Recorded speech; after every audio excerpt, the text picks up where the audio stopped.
Alerte, grosse menace sur notre environnement. L'écosystème et la CAN 2023 seraient dans l'œil du cyclone. D'abord l'écosystème. La forêt du Banco, placée sous l'égide de l'UNESCO. Cette forêt est le poumon d'Abidjan et environ. C'est grâce à elle que tout Abidjan bénéficie de l'eau douce.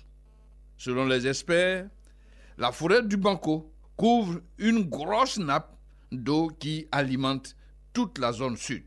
Une forêt, don de Dieu, au service du peuple. Le week-end dernier, l'on y a organisé une imposante épreuve dénommée la Rando Verte, avec succès. C'est d'ailleurs de ce succès que le ministre Dan Paulin a cru bien faire en annonçant la construction d'un site sportif en plein cœur de la forêt du Banco. Monsieur le ministre, cette construction se fera non sans causer des dégâts. Des arbres seront abattus. Seulement ça. Et vous mettrez tout l'écosystème en danger. Conséquence, Abidjan sera privé d'eau. L'arbre est comme un piston. Il aspire la nappe en surface et les populations s'en approprient. Construire à l'intérieur de la forêt du Banco, c'est également exposer l'extérieur. La forêt de Banco concerne Atekoubé, Agamé, Abobo et Yopougon. Imaginez-vous que l'extérieur soit aussi livré au ronronnement des caterpillars. Notre précieux bien, cette nappe nourricière ira dans les profondeurs, dans le ventre de la terre, et Abidjan sera privé d'accès à l'eau douce, source de vie. Non, monsieur le ministre.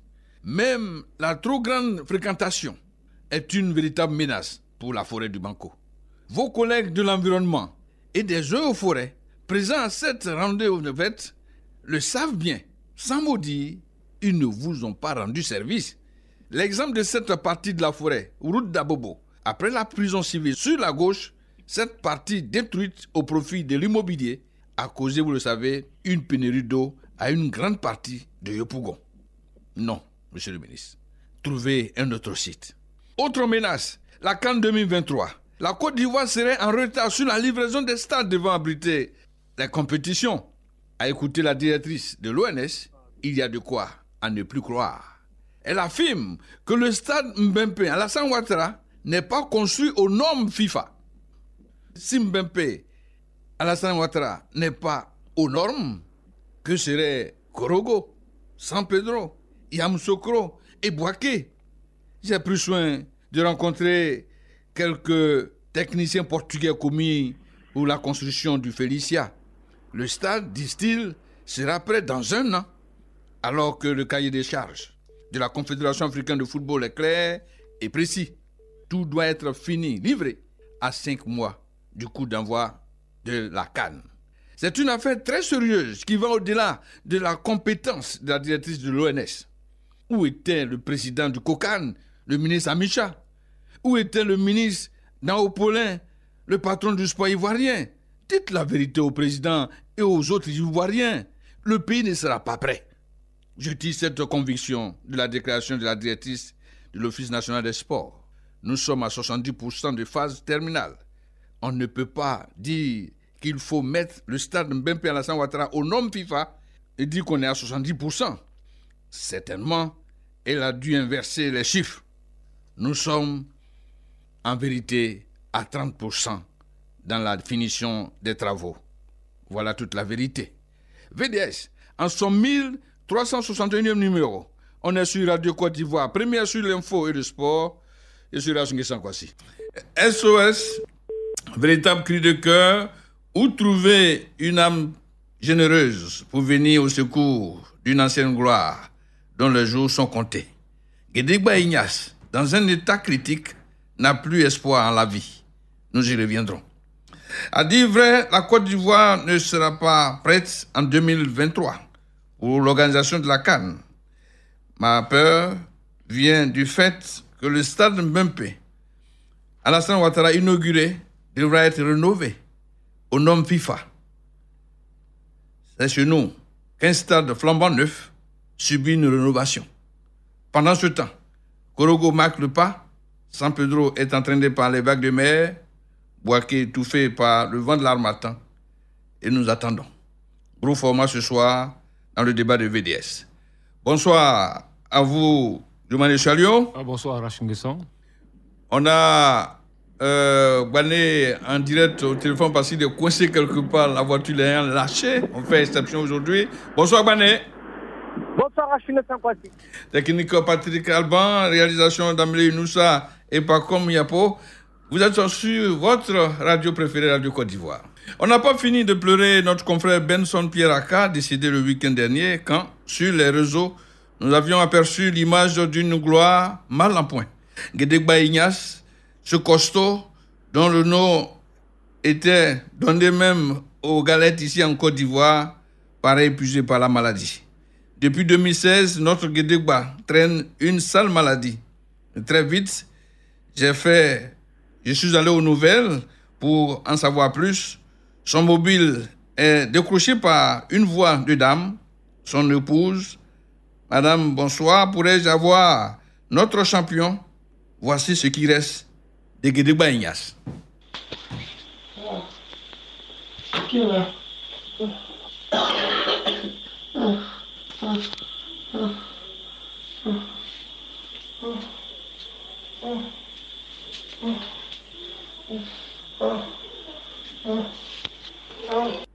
Voilà. Guédégba, prompt à répondre aux questions des journalistes, est presque tombé dans la miétitude. Et c'est ça la vie.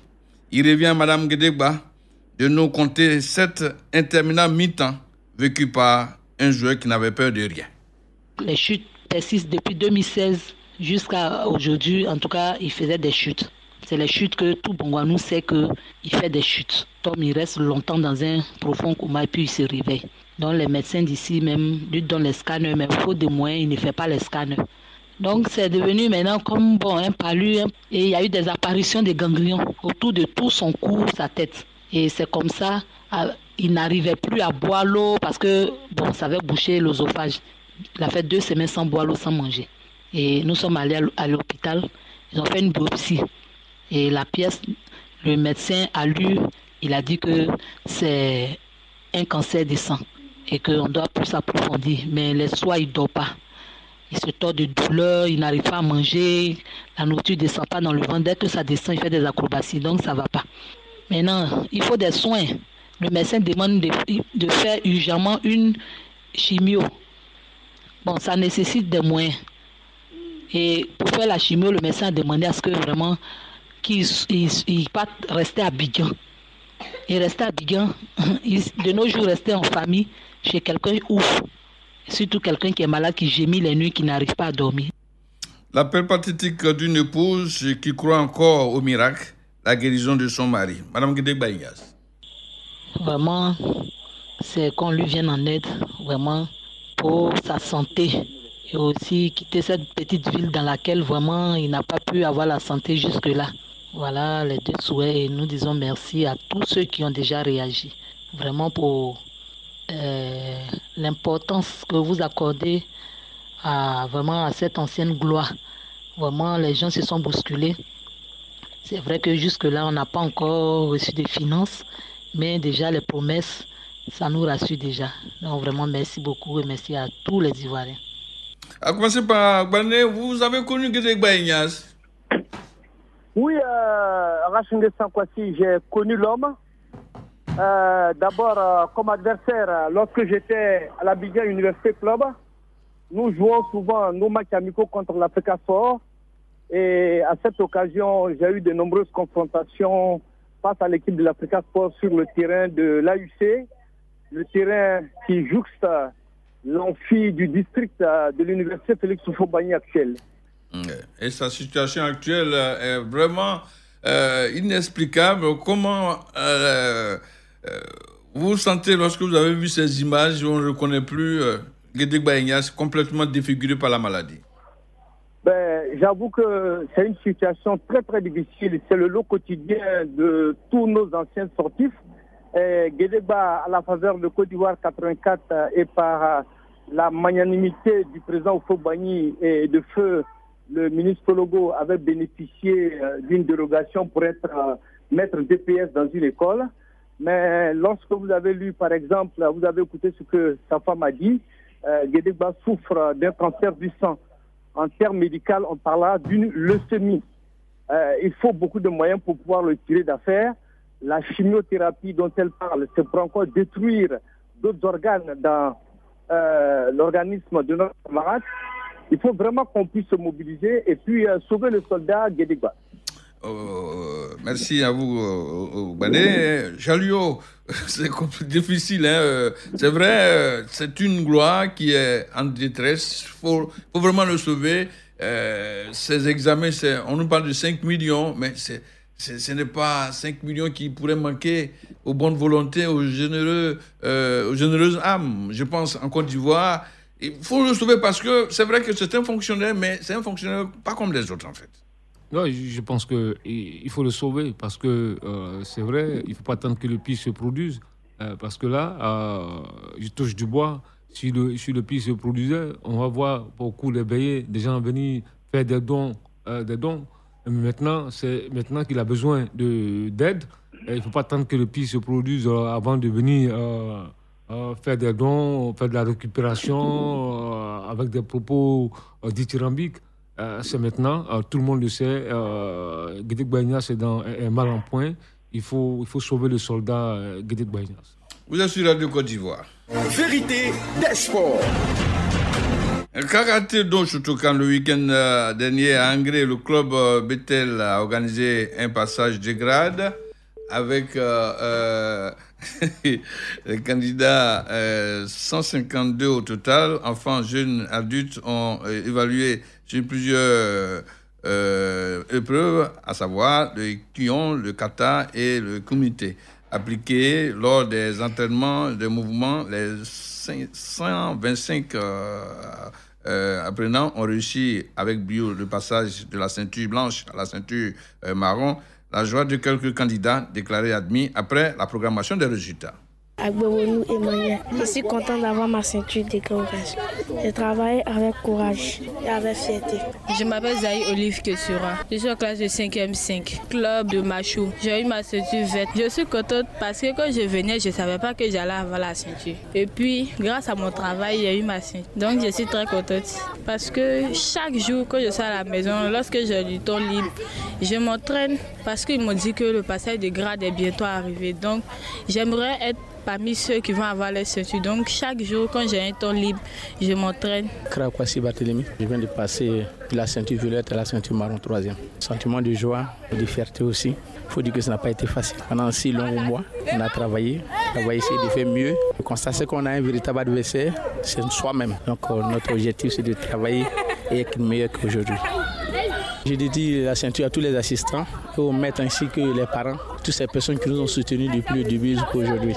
Ce passage de grade qui a réuni dans un même lieu parents, amis et karatéka a connu un résultat promoteur avec bien sûr le satisfecit de maître Siriblé Patrice, ceinture noire 4e dan et instructeur du karaté fédéral. Avec les activités qu'on a menées, que les enfants, nous avons travaillé. Dans le 12e mois, il faut évaluer maintenant les enfants. Je suis satisfait du niveau, malgré avec les enfants de 3 ans, 4 ans. Mais avec ce que j'ai vu aujourd'hui, je pense qu'à la longue, beaucoup de choses peuvent se passer. C'est les discussions passées. Un enfant qui sort de la maison à l'âge de 3 ans et qui permet de maîtriser les choses dans la tête, vraiment, je pense que c'est un grand succès. J'ai reçu le pari.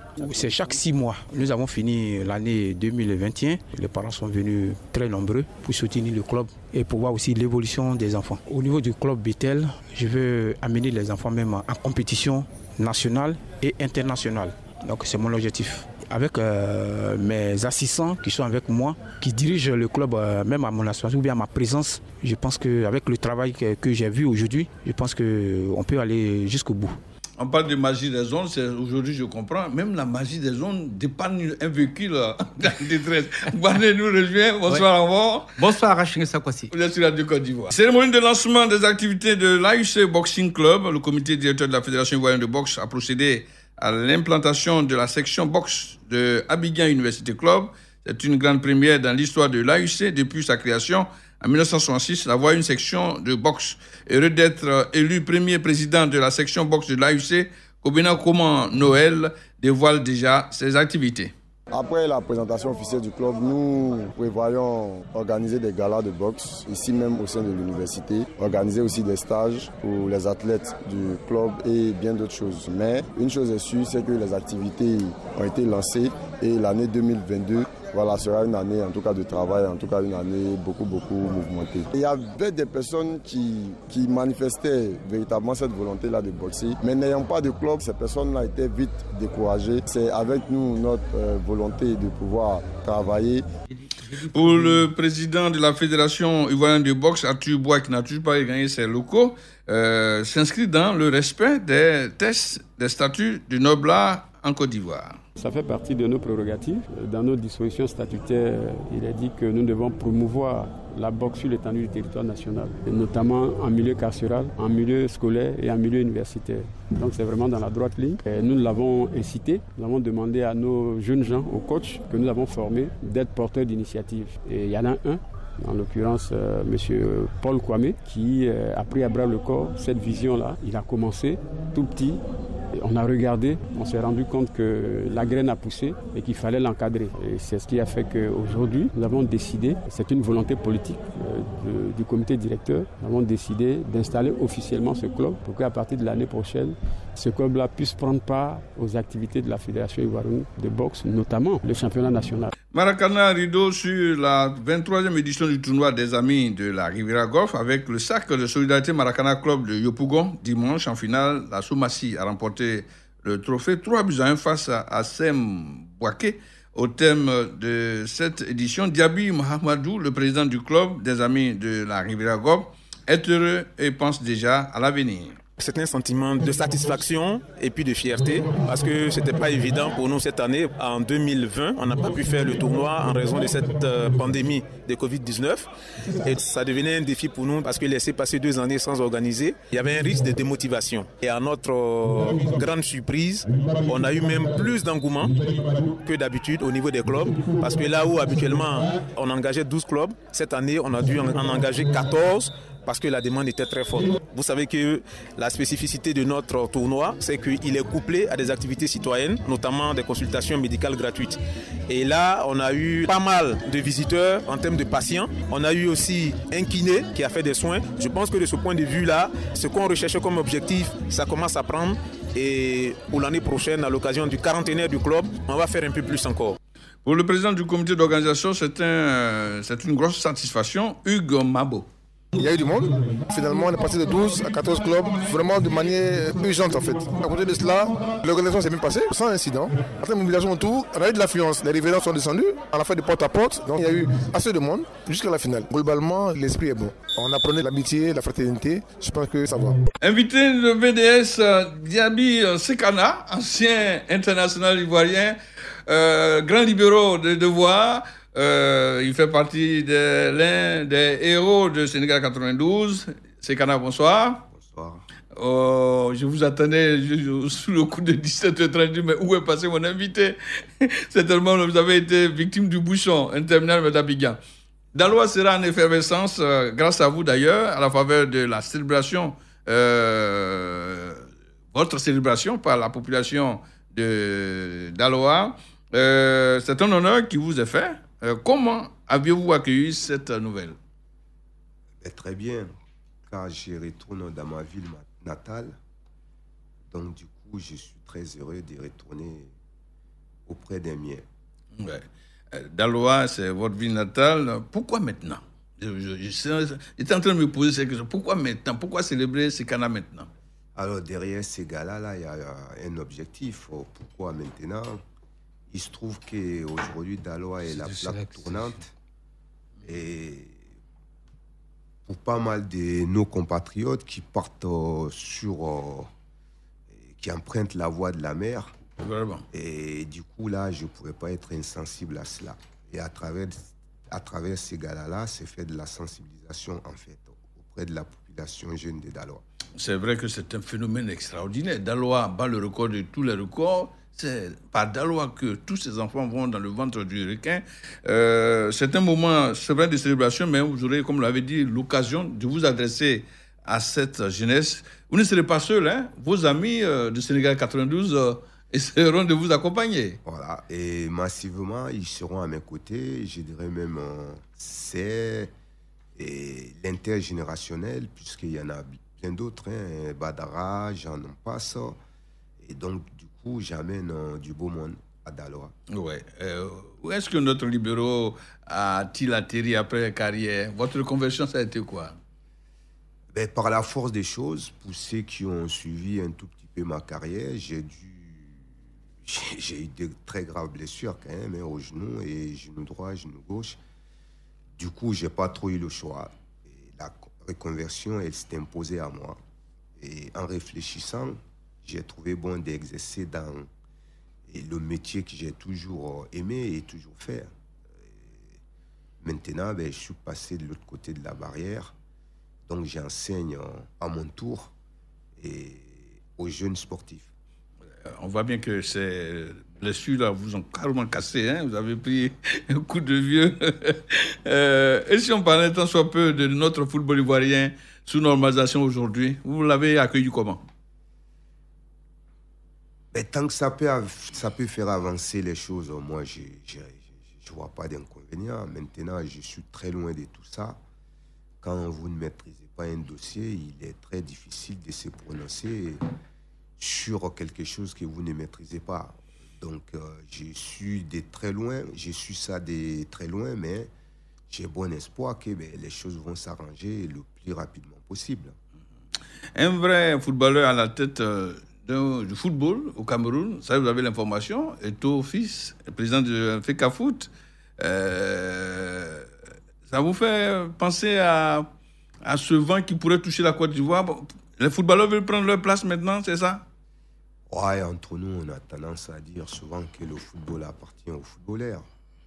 Maintenant, quand on sort de ce contexte professionnel, c'est vrai que on n'a pas forcément les outils nécessaires, mais à partir du moment qu'on est accompagné, je pense que on peut aussi bien faire que ceux qui étaient à la tête du foot ivoirien. Donc du coup, il faut regarder les projets, il faut voir ceux qui peuvent amener à bien la nation ivoirienne, et surtout pour nos jeunes compatriotes.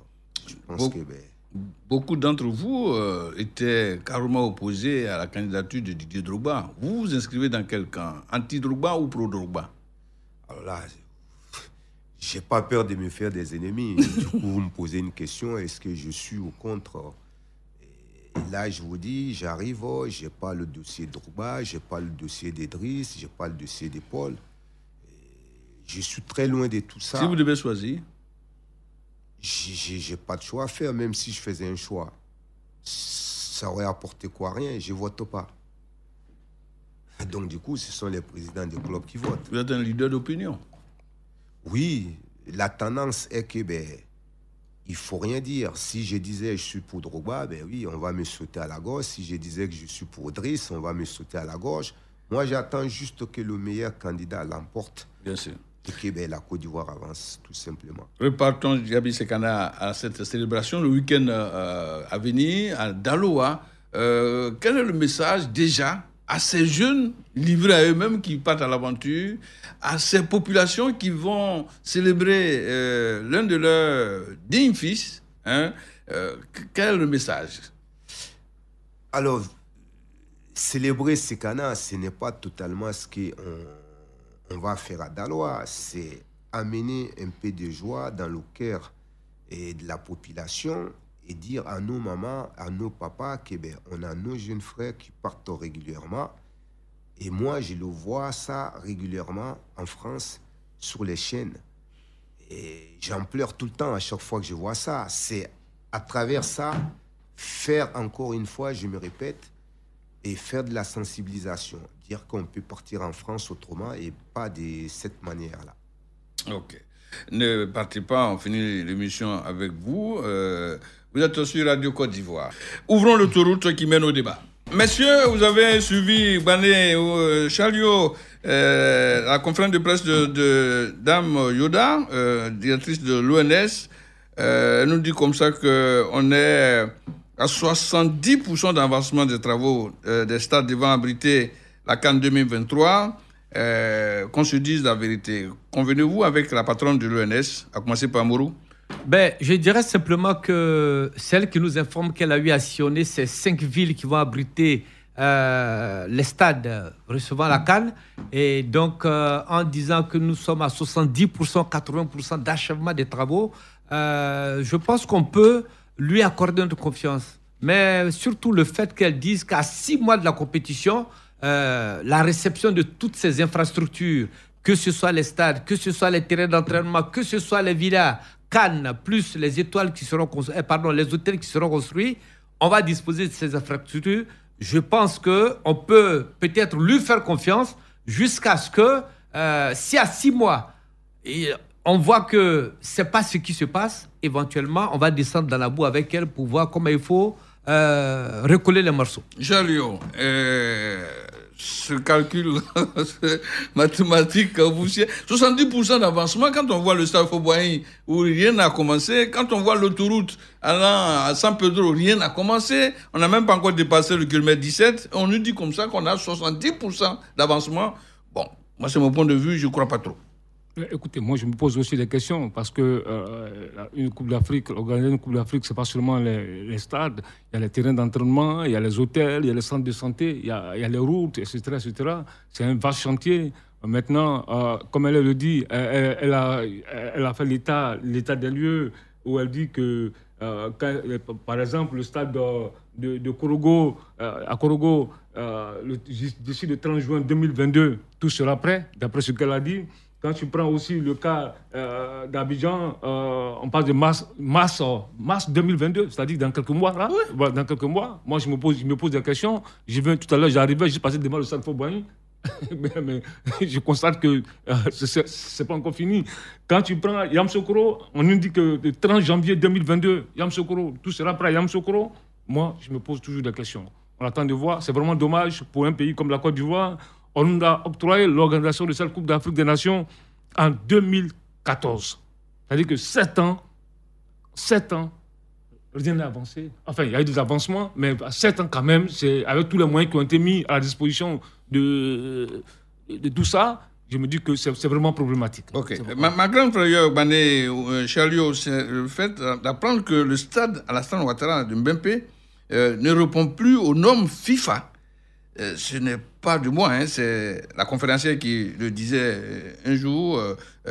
Comment peut-on avancer de tels propos? Ce stade n'était pas prêt et on l'a inauguré. On a même joué des matchs internationaux. Et on nous dit comme ça que bon, c'est la première fois qu'un stade construit vraiment neuf doit être rénové. Moi, je ne comprends pas.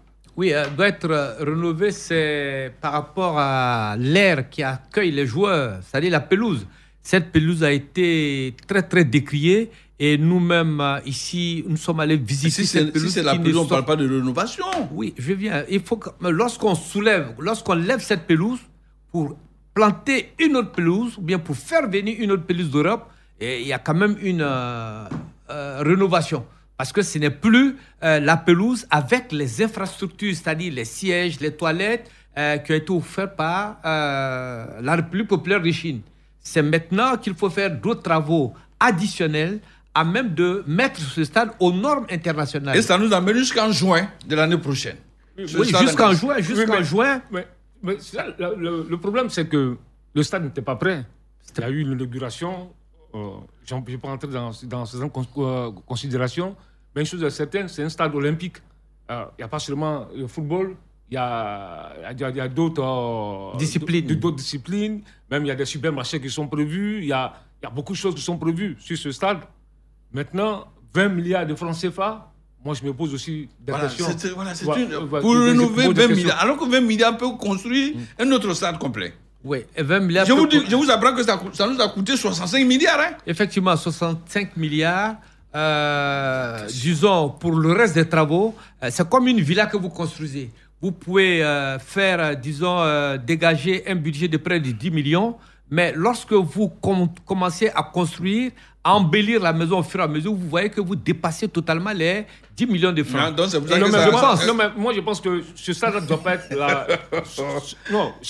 être la vache à lait de certaines personnes. Oui. Parce que à la lieu où vont les choses... On nous avait dit que ce stade était prêt. Hein? On a l'impression que c'est devenu maintenant une vache à lait où chaque 3, chaque 4 mois, il y a des travaux qui sont faits. Bon, franchement...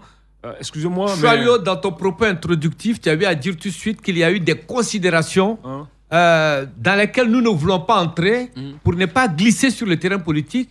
Nous savons dans quel contexte il y a eu la remise du stade qui respectait un certain calendrier politique. Non, je parle Et pas. donc, on a accepté ce stade-là avec tous les aléas, mais maintenant, on revient sur terre pour dire qu'il y a des travaux additionnels. Il y a eu un avenant au contrat et ça permet à l'autorité chinoise de... Non, moi je ne parle pas de l'aspect politique. Ça, franchement, je ne vais pas rentrer dans ce débat parce que je ne maîtrise pas. Je parle de ce que je maîtrise. Je dis, quand tu regardes, il ne faudrait pas que ce stade-là soit la vache à lait de certaines personnes parce que le stade Fauboyant que tu vois là, chaque ministre des Sports a rénové ce stade-là. Et même la clôture qu'elle a coûté 2 milliards. Je me souviens très bien que la clôture du Salfo Boigny a coûté des milliards de francs CFA. La pelouse que vous voyez là, ça a coûté 1,5 milliard. Bon, ok, donc je me dis, aujourd'hui, il faut faire attention. Aujourd'hui, il y a un ascenseur qui tombe toujours en panne, ça fait 1 milliard. Oui, mais sur la pelouse, il y a des endroits où vous avez un affaissement du sol. Ah bon. Et souvent, lorsqu'il pleut, ça garde l'eau, ça retient les joueurs qui sont prêts à décoller. Quand on critiquait la pelouse, on a dit non, c'est la meilleure pelouse au monde. Après, aujourd'hui, et pour refaire tout cela, ça doit coûter aux contribuables ivoiriens 20 autres milliards. Bravo. L'ONS travaille sérieusement. Les infrastructures sont au niveau, pour être précis, 70% le niveau d'avancement. Pour Mariam Kone, Madame Yoda, elle rassure tout le monde, tout sera prêt avant le avant juin 2022. Pour les problèmes de la pandémie, il y a eu beaucoup de retard, voire même une année de retard par rapport à ces chantiers-là. Mais aujourd'hui, cette pandémie est là, nous devons faire avec. Donc nous avons demandé à toutes les entreprises de s'adapter. La maladie ne finira pas et donc il faut qu'ils voient autrement. Et c'est ce qu'ils nous ont proposé avec un nouveau planning pour terminer en tout cas les travaux en juin 2022. Ça nous donne une année avant la CAN et je pense que nous travaillons dans ce sens. Nous mettons la pression sur ces entreprises-là pour qu'effectivement, au premier trimestre, fin premier trimestre, déjà, nous commencerons à faire des réceptions provisoires par corps d'État, de telle sorte que petit à petit, pour l'arrivée des installations, nous amène vers juillet 2022.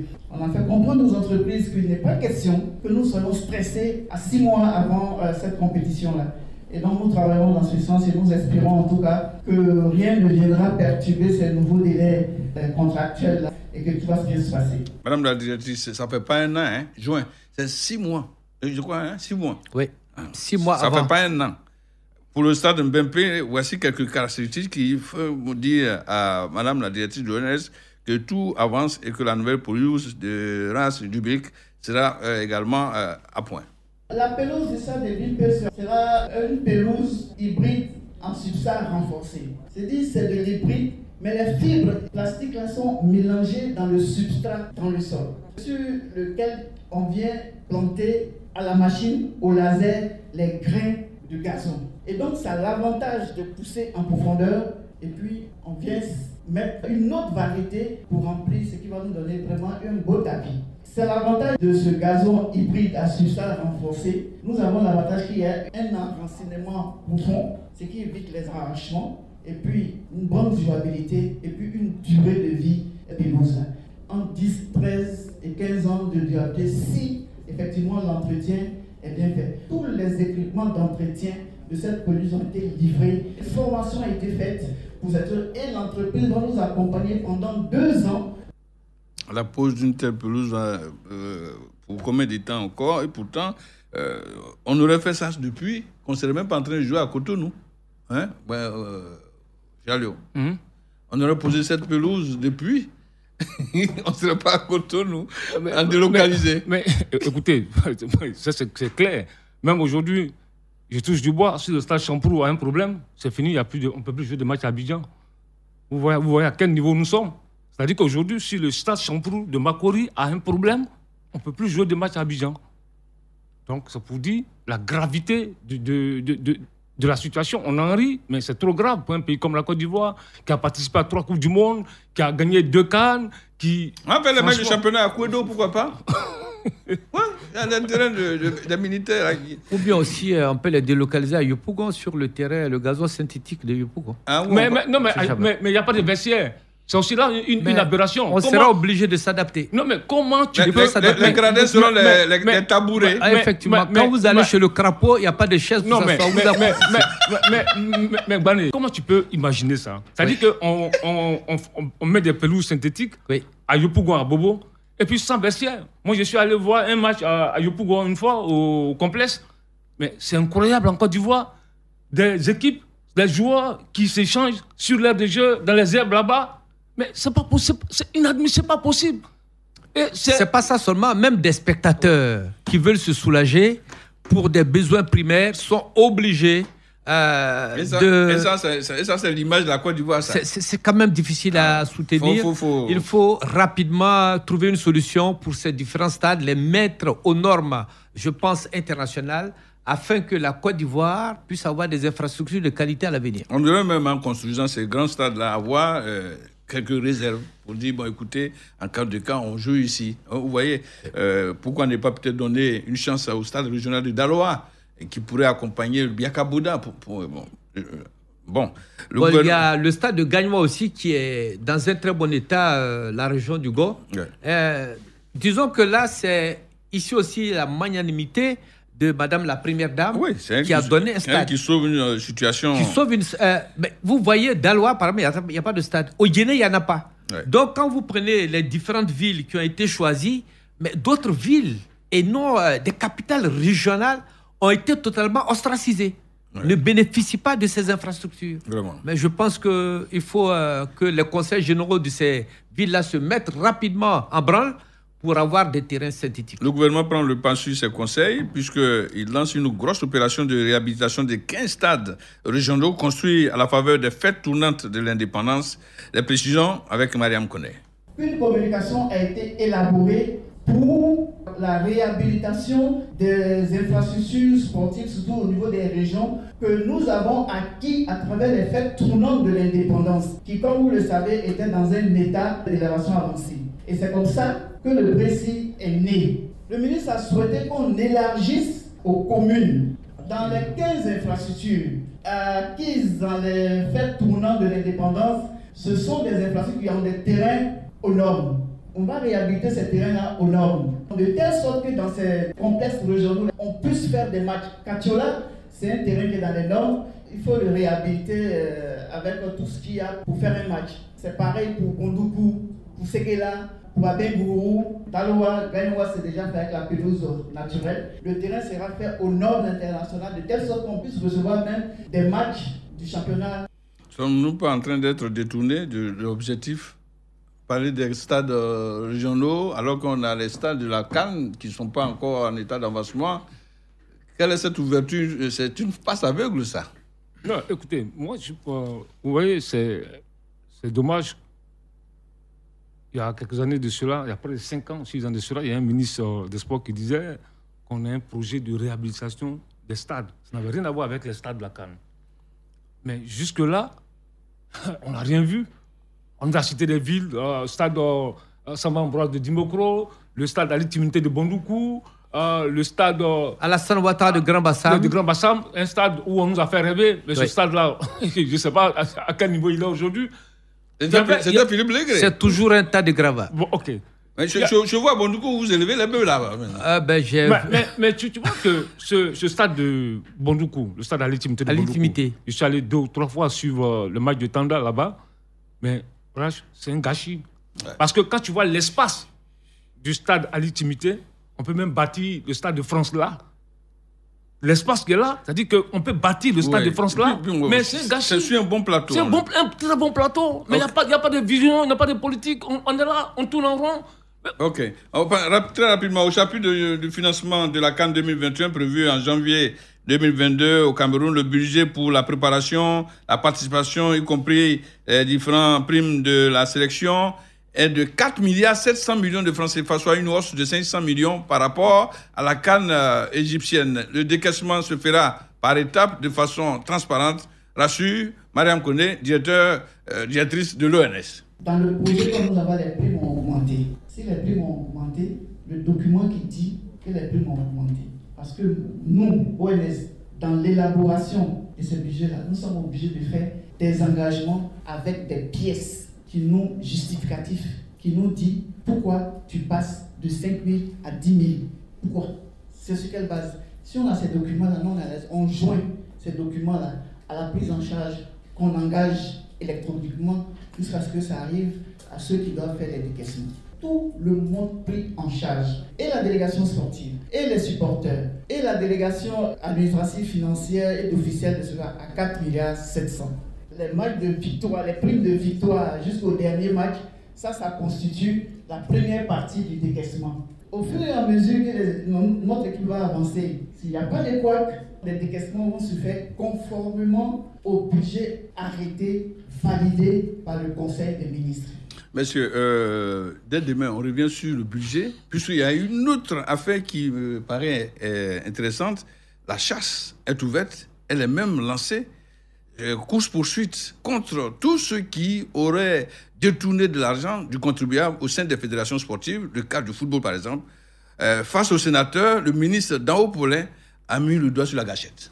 Vous l'avez bien indiqué que l'inspection générale d'État a attiré notre attention sur un certain nombre de faits et les audits qui ont été menés nous amènent à prendre des décisions dans les prochains jours concernant la gouvernance des fédérations. Il y aura des sanctions, c'est sûr, pour tous les dérapages constatés et il y aura désormais une exigence forte auprès des fédérations pour qu'elles assurent la reddition des comptes. Comme j'indiquais tout à l'heure, ce sont 3 milliards dégagés par la parafiscalité pour soutenir les fédérations. Elles ont signé un contrat d'objectif. Il faut que nous puissions les évaluer pour que désormais les écarts qui ont été constatés par le passé ne puissent plus se reproduire.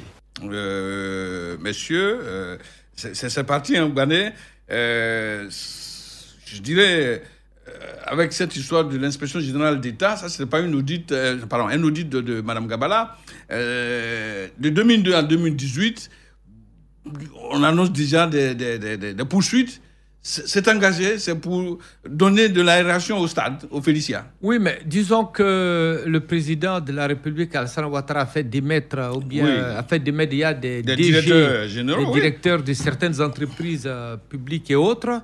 C'est-à-dire que la parafiscalité, si elle est mal utilisée, elle n'est pas utilisée à bon escient, si elle ne respecte pas les critères des référentiels, des normes de gestion modernes, je pense que ceux qui ont fait cette gestion devront répondre ou bien produire des actes, des factures pour pouvoir justifier toutes les dépenses qui ont été faites. Les huissiers sont déjà prêts pour aller à la chasse. Ça va être quelque chose de très fort en Côte d'Ivoire. Il est dit, et là je voulais féliciter déjà le président de la République, pour une fois, ce secteur qui était dans les oubliettes, mais en griffe, hein, le sport, notamment le football, va peut-être subir les fracs et les lois de la bonne gouvernance. Pour une fois, là, je voulais le féliciter à travers lui, son gouvernement, parce qu'il faut au moins aller assainir ce milieu-là. Oui, absolument. Gabi Segana le disait, si c'est bien fait, c'est pour tout le monde. Absolument, c'est vraiment dommage, parce que, Rach Mouessan, excusez-moi, mais depuis des années, on a attiré l'attention des uns et des autres sur la gouvernance de la Fédération ivoirienne de football. Moi, j'ai pris des coups, j'ai pris beaucoup de coups. On m'a traité de tous les noms d'oiseaux. Mais pourtant, je leur ai toujours dit que la fédération, ce n'est pas la propriété privée de certains individus. Une fédération, c'est une association, c'est l'émanation des clubs. Et une fédération est gérée comment? Il y a l'État qui donne de l'argent. Plus de 60% des ressources de la fédération proviennent de l'État. Il y a aussi l'argent qui provient de la FIFA. Et puis après, la CAF. Donc vous voyez qu'il y a l'argent de la FIFA, l'argent de l'État de Côte d'Ivoire. Et dans le contexte où nous sommes, il y a eu 2 audits. L'audit du CONOR sous l'égide de la FIFA et l'audit de l'IGE sous l'égide de l'État.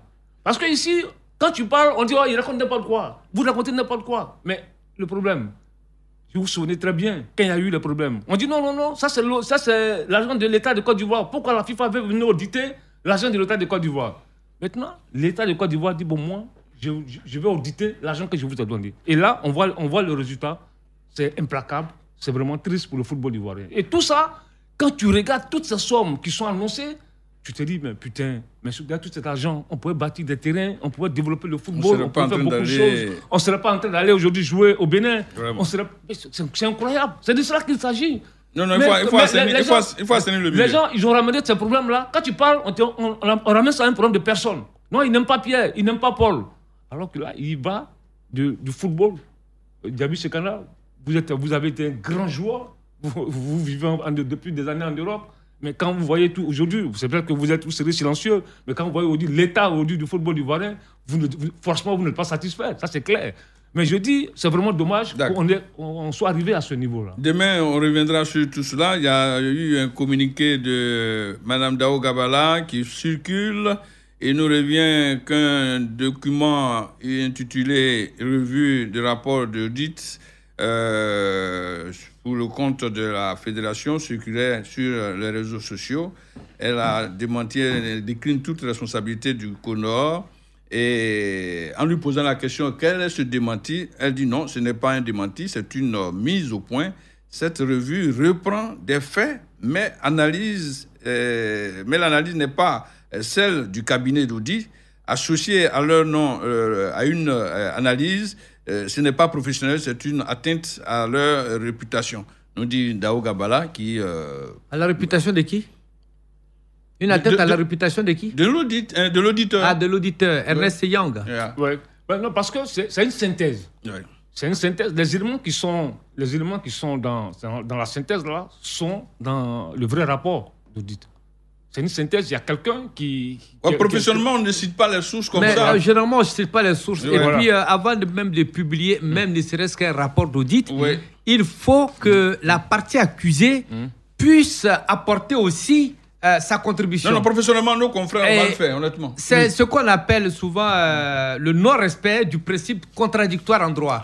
On n'a pas permis, s'il te plaît, on n'a pas permis à la partie adverse d'apporter les preuves de sa supposée culpabilité. Et moi, ici, je ne sais de te dire, Choualio, que tout accusé est présumé innocent jusqu'à ce qu'on prouve sa culpabilité. Ça, c'est en droit. Oui, mais M. Mouroubani, le rapport de l'IGE, il y a eu la contradiction? Il n'y a pas eu de contradiction. Mais pourquoi? Pourquoi? Mais attends, ils sont venus faire un audit. Je viens. Ils sont venus faire un audit et on ne contacte pas, et je l'ai dit, je le redis. L'inspection générale d'État qui fait un audit, donc il doit avoir la Non, pour l'inspection générale. Ah oui, mais c'est la même chose. Je viens. J'ai eu des informations. Non, je viens. Je vais vous donner l'information. L'inspection générale a été mandatée pour faire un audit à la demande de feu le président Sidi Diallo. À la demande de Sidi? Oui, à la demande de feu le président Sidi Diallo. Ça ne se passe pas comme tous les directeurs qui ont été émis par le président de la République. C'est à la demande du chef de l'État. S'il te plaît. C'est pas Sidi. J'ai fouiné, j'ai investigué. Si tu veux me demander mes sources, je te les donne tout de suite. C'est Ghana. Bon spectacle et puis que ce message passe à l'intention de nos jeunes. Bon séjour à Daloa, votre ville natale. Merci de m'avoir invité. Merci, c'est Canal. On s'arrête là. Merci de nous avoir suivis. Demain, on revient sur les 4 milliards 700 millions et surtout sur la poursuite. C'est une charge qui est lancée. Des têtes vont tomber. Radio Côte d'Ivoire, Abidjan, 88.fm.